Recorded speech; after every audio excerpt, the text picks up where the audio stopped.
The alarm has been raised. The fear has been planted. Now, Iago delivers the poison. And he does not use a politician's careful words. He uses the most visceral, racist, and dehumanizing imagery in the English canon. He doesn't just tell Brabantio what happened, he tells him how to see it. And the picture he paints is designed to provoke absolute, uncontrollable rage. Welcome to one of the most explosive moments in Shakespeare. This is video 9, lines 87 to 94. Brabantio is now confused, afraid, and asking for an explanation. Iago's answer is not an explanation, it's an assault. He weaponizes Brabantio's paternal love, his racism, and his social status with a single grotesque metaphor.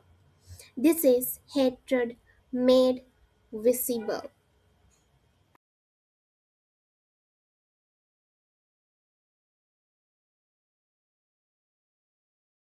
Okay, now as I told you, in this context, the speaker is Iago, listener is Brabantio, and uh, in short, the situation is Iago informs Brabantio about the elopement of Desdemona with Othello in front of his mansion, or Brabantio's mansion, right?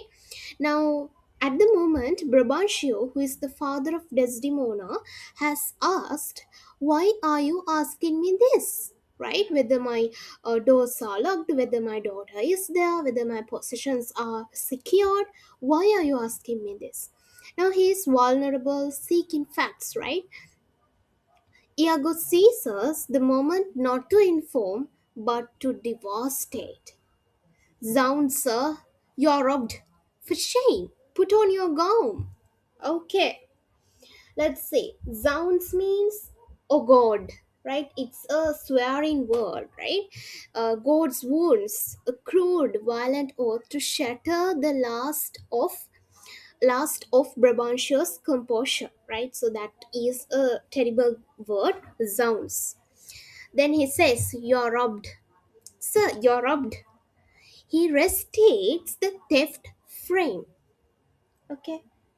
Now, when we talk about the rest, we can see how he asked Brabantio to put on your gown, get dressed, arm yourself. This is war, right? Still, he haven't told that elopement part, but tell him to get dressed. This is war. Arm yourself, put on your gown for shame, right? It's something to be shameful. The shame is not Othello's, it's Brabantio's for allowing this to happen. The insult is personal here. Your heart is burst. You have lost half of your soul. Half your soul. Now, here he escalates from property to a spiritual catastrophe. Right? So, property in the sense now he have compared, he has connected Desdemona with the property thing. If you have watched our previous video, you have already known about that. Okay, now here what he does is here he properly escalates the property to spiritual catastrophe. Half of your soul is lost. This isn't just about a daughter, it's about Brabantio's own identity and legacy. Half your soul is gone. This is, again, emotional terrorism. Don't you feel so? And now the line, the image that would echo through the entire play. "Even now, very now, an old black ram is stopping your white Eve." Okay, pause. Even now, very now. Iago makes it present, urgent, and visceral. It's happening as they speak, right? Now, see the repetition of his words. Now, very now. Okay? Old back ram. Old. It's about age. Black. It's about color discrimination, racial discrimination, color imagery, right? Visual imagery with the animal imagery of a ram. This is the dehumanization. Old attacks Othello's age and vitality. Black marks his race as the central grotesque fact. Ram reduces him to a mindless animalistic beast driven by base lust. Oh my god, it's such a. You know what it is, right? And then next he says, is topping your white eve. Now topping means covering. White eve. Eve means a female sheep, whereas the ram is the male sheep, right? So, white eve. I'll try to include an image right here of a white eve and a male ram, right? Ram and an eve.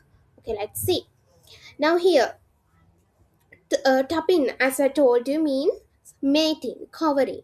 White Eve reduces Desdemona to a pure, innocent, passive animal of another species, right? So it is also animal imagery, and metaphorically, Ram interprets about Othello, and metaphorically, Desdemona was uh, uh, represented by the white eve, right? So this white color is again symbolism of purity, innocence, but still it's animal imagery. The contrast of black and white, ram and eve, beast and pure animal, is deliberately crude, sexual, and shocking. This is where he used contrast, right? Shakespeare has been used contrast, visual imagery, color imagery very well, right? um, it's been like comparing devil and eve, right? The contrast, hell and heaven. It's such effective comparison, right? So this isn't just description, it's propaganda.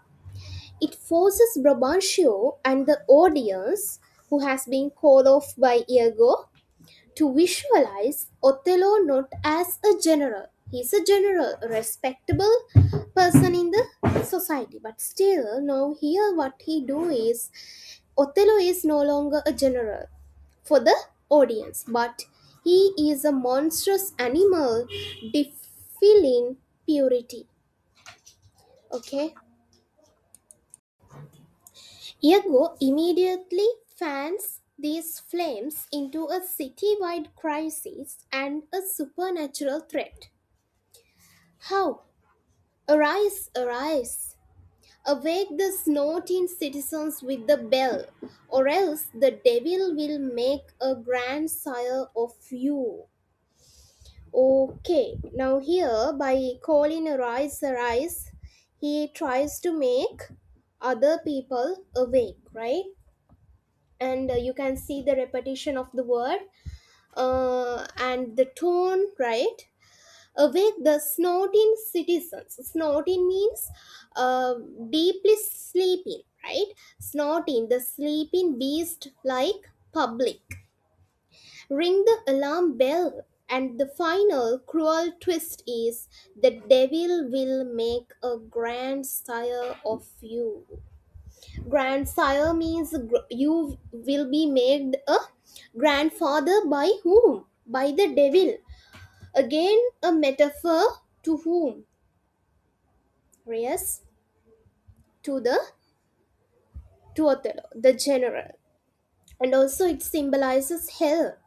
And again, a comparison occurs with what? Eve and the devil, right? Othello and Desdemona. So that again creates a contrast, right? If you don't act, the devil, Othello, as I told you, will make you a grandfather to a monstrous biracial child. Why biracial? Of course, Desdemona and Othello, right? They are of two races. Against racial and color discrimination is brought out. This ties Othello's blackness to the devil and frames the potential grandchildren as a damnable abomination, right? Sorry, abomination. It attacks Brabantio's future, his bloodline, his very soul. Now, here the character of Iago is so inhuman. He's talking about sexual and the physical relationships so heartlessly, shouting at the streets, shamelessly in a neglecting tone towards whoever, right?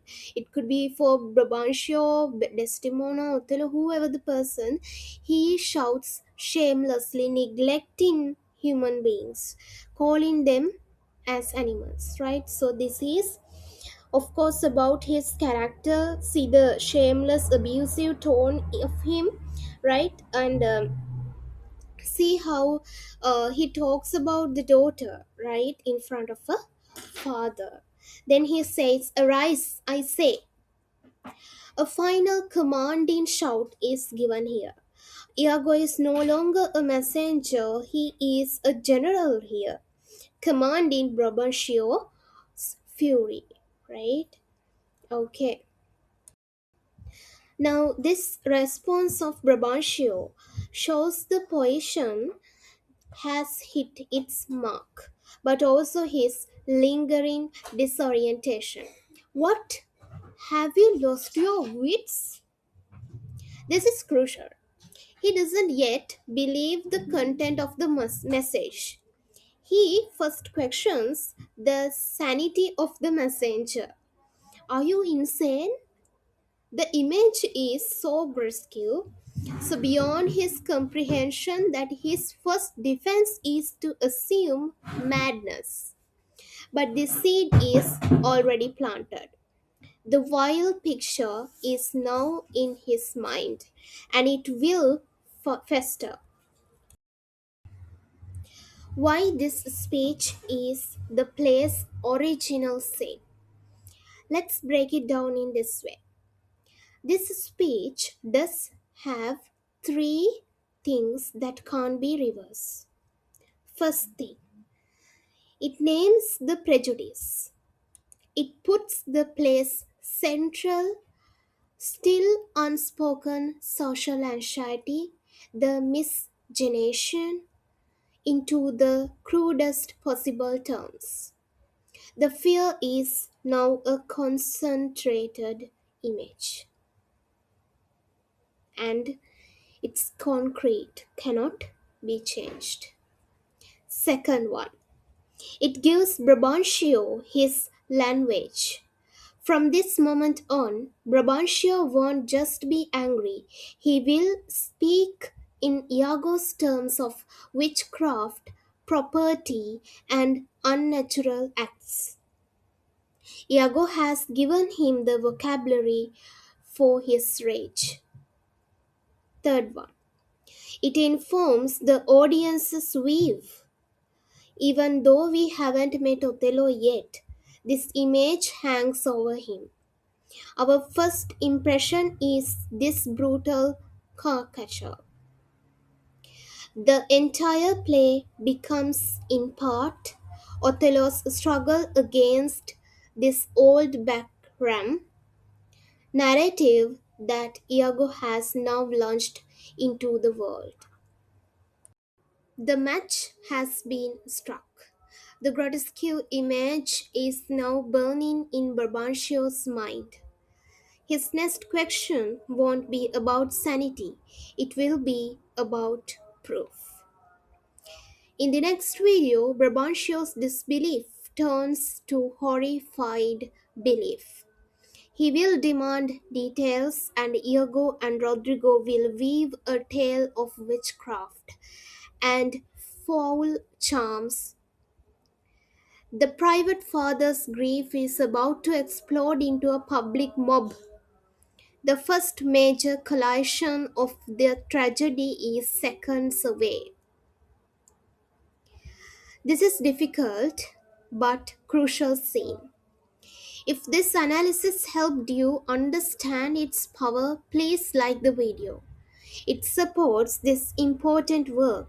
Subscribe to follow the confrontation. And thank you for engaging with challenging literature. We must confront these words to understand the prejudice the play seeks to expose.